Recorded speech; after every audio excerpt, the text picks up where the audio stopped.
My fiancé's family had a tradition of tearing apart new spouses, and they spent 45 minutes telling everything that was wrong with me. They all went silent when it was my turn to speak. When my fiancé first mentioned his family's traditions, I thought they sounded kind of charming. Every holiday had a signature recipe.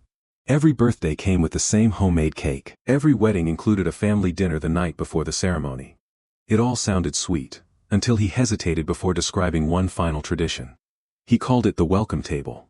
Apparently, every person marrying into the family had to sit at the head of the dining table while relatives took turns sharing constructive observations. According to him, it was meant to prepare the new spouse for joining the family. I laughed because I assumed he was exaggerating. He didn't laugh back. He quickly added that everyone survived it. His mother had gone through it. His sisters-in-law had gone through it. Even his aunt, who had married into the family 40 years earlier, still joked about her experience. I asked whether anyone was allowed to respond. He shrugged. Usually people just smile. Something about that answer made me uncomfortable.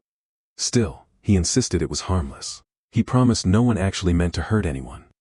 Against my better judgment, I agreed to attend. The dinner took place at his parents' house the evening before our wedding. Nearly 20 relatives crowded around one enormous dining table. His grandparents, parents, uncles, aunts, cousins. Even teenagers sat quietly watching. I noticed something strange almost immediately. The family members born into the family looked relaxed.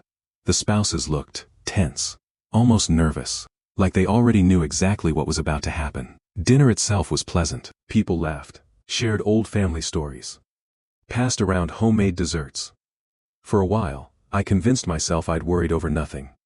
Then my future father-in-law stood up and tapped his glass with a spoon. The room instantly fell silent. He smiled warmly. Then announced it was finally time for the welcome table. Several relatives actually applauded. A chair was pulled into the center of the room, mine. My fiancé squeezed my hand beneath the table and whispered that it would be over soon. That wasn't nearly as comforting as he probably intended. I sat down. His father explained the rules. Each family member would honestly describe one flaw they believed I should work on before officially becoming part of the family. No interruptions. No defending myself. No arguing. Just listening. Then it began. His oldest aunt went first. She smiled politely before saying I seemed too career-focused for someone about to become a wife. His uncle suggested I talked too confidently for my age. One cousin said I dressed a little intimidating. His grandmother wondered whether I smiled enough. Another aunt questioned whether I'd eventually put my career ahead of children. One by one, they took turns evaluating me like I wasn't even in the room. Some comments were merely rude. Others were deeply personal. Someone criticized my relationship with my own parents. Another implied I wasn't feminine enough. One cousin even joked that my fiancé had always liked fixer-uppers. Everyone laughed. Except me. I looked toward my fiancé several times. He stared down at his plate. He never interrupted. Never told anyone to stop. Never once said, "That's enough." 45 minutes passed. 45 minutes of complete strangers listing everything they believed was wrong with me. Finally, my future father-in-law smiled. He thanked everyone for their honesty. Then he turned toward me. "Now, you may say a few words." The room relaxed. I got the feeling they expected a polite thank you. Maybe a few tears. Maybe an emotional speech about becoming part of the family. Instead, I slowly stood up, looked around the table, and smiled. For the first time that entire evening, every single person stopped talking, because they realized I wasn't about to thank them. I was about to answer. I took a slow sip of water before saying a single word. No one rushed me. They seemed almost excited. Like this was the part where every future spouse politely accepted the criticism and promised to do better. Instead, I began with a simple question. Has every person who married into this family gone through this? Several people nodded proudly. His father smiled. It's a tradition, I nodded. Then I'd like to ask another question. Has anyone ever been allowed to respond honestly? The room became noticeably quieter. Someone chuckled nervously. His aunt finally answered. Well, that's not really the point, I smiled. I think it is. I looked around the table one face at a time. For 45 minutes, you've told me everything you believe is wrong with me. You called me intimidating. Too ambitious. Too opinionated. Not warm enough. Not traditional enough. You questioned my career, my personality, my future as a mother, and even my relationship with my own family. I paused. I listened, without interrupting. Now I'd appreciate the same respect. Nobody spoke. Not even my future father-in-law. I turned toward my future mother-in-law first. You said I smile less than you'd like. I probably would have smiled more tonight if I hadn't spent 45 minutes being treated like a job applicant instead of your son's future wife. A few people shifted uncomfortably. Then I looked at the uncle who'd criticized my confidence. You said I speak too confidently. I own a business with 30 employees. If I lacked confidence, none of them would have jobs. He immediately looked down at his plate. Next came the aunt who worried about my career. You asked whether I'd choose work over family. I find it interesting that no one asked your son whether he'd choose work over family. Several heads turned toward my fiancé. He looked stunned. I wasn't finished. I faced the cousin who'd called me a fixer-upper.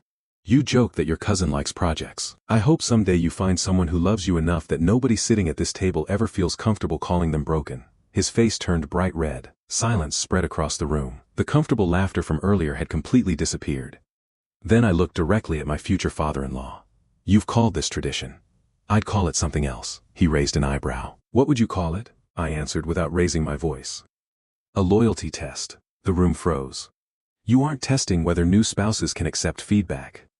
You're testing whether they'll tolerate disrespect to avoid making your family uncomfortable. Nobody moved. Nobody argued, because deep down, they knew I was right. Then I said the words no one expected. I actually don't mind criticism. My parents taught me how to accept it. The difference is, they always criticized me because they wanted me to grow. Not because they wanted an audience. I looked around the table once more. I've been here almost 4 hours. Not one person asked what I love about your son. Not one person asked what kind of marriage we're hoping to build. You've spent nearly an hour discussing my flaws. And somehow, that seems completely normal to all of you. Out of the corner of my eye, I noticed something surprising. One of my fiancé's sisters, the one who had married into the family years earlier, had tears in her eyes. She wasn't upset with me. She looked relieved, as if someone had finally said everything she'd wanted to say for years. Then, before anyone else could respond, she quietly stood up and said, "She's right." The entire room turned toward her. She took a deep breath. I hated this tradition too. I cried the entire drive home after mine. I just didn't think I was allowed to say that. For the first time all evening, the silence wasn't awkward. It was honest. And I had a feeling. Everything about this family was about to change. No one spoke for several seconds. Then another voice broke the silence. It was my fiancé's older brother's wife. She slowly raised her hand like she was asking permission to speak. I cried too. Everyone turned toward her. She gave a nervous laugh. I actually sat in my car for an hour afterward because I didn't want anyone to see me. Then she looked directly at my future mother-in-law. You told me I'd gained too much weight before the wedding. I smiled because I thought that's what I was supposed to do. Her voice cracked. I went on a crash diet after that. The room became painfully quiet. My future mother-in-law looked genuinely shocked. I didn't know you took it that way. My future sister-in-law gave a sad smile. That's exactly the problem. You never asked. Before anyone could respond, another aunt quietly admitted she'd hated the tradition when she'd married into the family 30 years earlier. She confessed she'd simply continued it because everyone before her had. I told myself surviving it made me stronger. She shook her head. It didn't. It just made me believe the next woman had to suffer too, one by one. People who had married into the family began sharing stories no one had apparently heard before. One admitted she'd almost called off her wedding. Another said she'd spent years trying to become the perfect daughter-in-law because of comments made during her welcome table. Another confessed she'd avoided family gatherings for months afterward because she never truly felt accepted. I looked around the room. The people born into the family looked stunned. They had always remembered the laughter. The spouses remembered the humiliation. Those were two very different memories. Finally, my future father-in-law stood up. For a moment, I thought he was going to defend the tradition. Instead, he quietly asked his wife, "Did you hate it too?" She hesitated. Then nodded. I hated every second. He stared at her in disbelief. You never told me, she smiled sadly. You never asked. Those 3 words seemed to hit him harder than anything I'd said all evening. Across the table, I finally looked at my fiancé. He looked devastated. Not because I'd embarrassed his family, because he was realizing how badly he'd failed me. He slowly stood up, walked over to where I was standing. Then, in front of everyone, he took my hand. I'm sorry. Not quietly. Not privately. Loud enough for every person in that dining room to hear. I knew this tradition made people uncomfortable. I told myself it wasn't my place to challenge it. He looked at his parents. That was cowardice. Then he turned back to me. I should have stopped this before you ever walked through that door. His father lowered his head. Nobody interrupted. Nobody made excuses. Finally, my fiancé looked around the entire room. If this family wants traditions, I have one. Everyone waited. He smiled faintly. Tomorrow, before the wedding, I'd like every person sitting at this table to tell my future wife one reason they're grateful she's joining this family. A few people smiled through tears. Others quietly nodded. No criticism. No rankings. No humiliation. Just welcome. His grandmother, who had earlier complained that I didn't smile enough, slowly stood up with the help of her cane. She walked over to me, took both of my hands, and whispered, I think we've been doing this wrong for a very long time. For the first time that evening, I smiled without forcing it, because respect feels very different from endurance.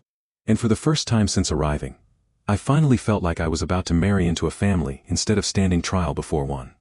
The next morning, I wasn't sure what to expect. Part of me wondered if everyone would pretend the previous night had never happened.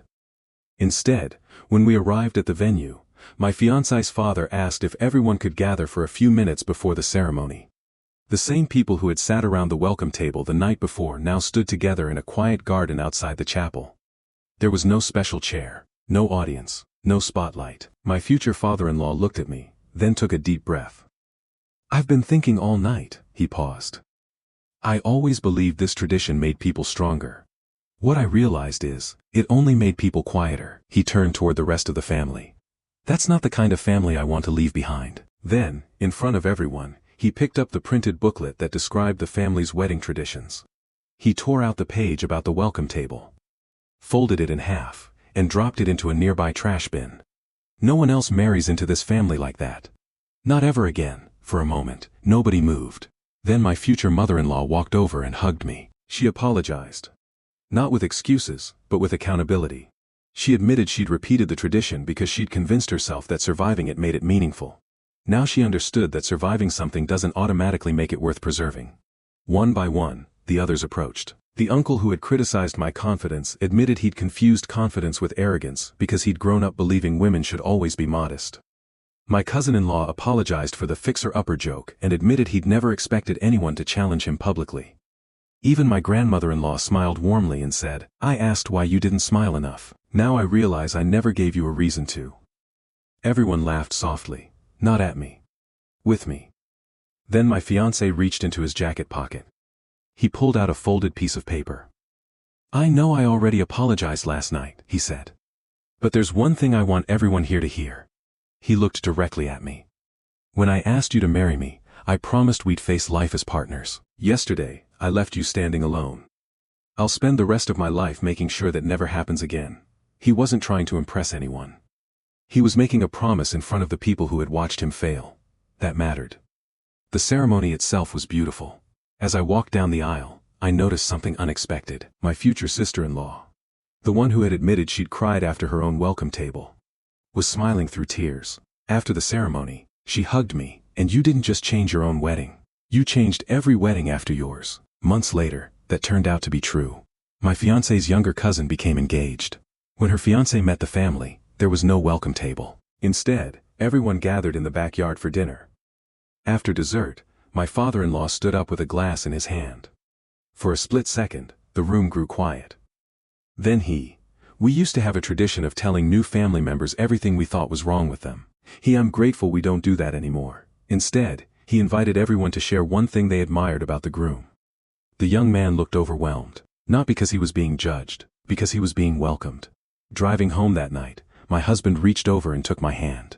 Do you ever regret speaking up? He asked. I looked out the window for a moment before answering. No. If I had stayed quiet just to keep everyone comfortable, someone else would have sat in that chair someday. And they would have believed they deserved it. Looking back, I don't think the most important part of the story was what I said when it was my turn to speak. It was what happened after. A family finally stopped confusing tradition with respect, because not every tradition deserves to be passed down. Some traditions deserve to end with the first person brave enough to say, "This stops with me." And sometimes, that's how a real family begins. Thanks for reading.